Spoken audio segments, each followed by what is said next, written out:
પાકિસ્તાનથી ફરી એકવાર વિસ્ફોટના સમાચાર સામે આવ્યા છે। વાસ્તવમાં પાકિસ્તાનના બલુચિસ્તાન પ્રાંતમાં ફરી એકવાર આસિમ મુનીરની સેનાને નિશાન બનાવવામાં આવી છે। શનિવારે ક્લાત જિલ્લાના મંગચોર ડેમ વિસ્તારમાં સતત 3 વિસ્ફોટોથી અરાજકતા સર્જાઈ ગઈ હતી।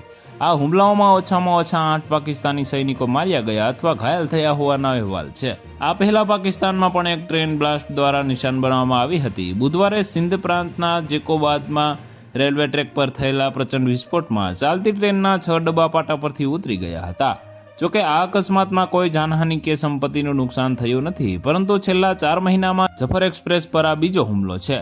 બુધવારે પેશાવરથી ક્વેટા જતી જફર એક્સપ્રેસ ટ્રેન જેકોબાદના પશુ બજાર પાસે પહોંચી કે તરત જ રેલવે લાઇન પાસે બોમ્બ વિસ્ફોટ થયો હતો। બોમ્બ વિસ્ફોટ એટલો જોરદાર હતો કે રેલવે ટ્રેક 6 ફૂટ સુધી ક્ષતિગ્રસ્ત થઈ ગયો હતો અને જમીનમાં 3 ફૂટ ઊંડો ખાડો પડી ગયો હતો। વિસ્ફોટનો અવાજ સાંભળતા જ વિસ્તારમાં અફરાતફરી મચી ગઈ હતી। તો વધુ માહિતી મેળવવા માટે ચેનલ સાથે જોડાયેલા રહો। વિડીયો પસંદ આવે તો લાઈક કરી દેજો। ચેનલમાં નવા છો તો સબસ્ક્રાઇબ કરી દેજો।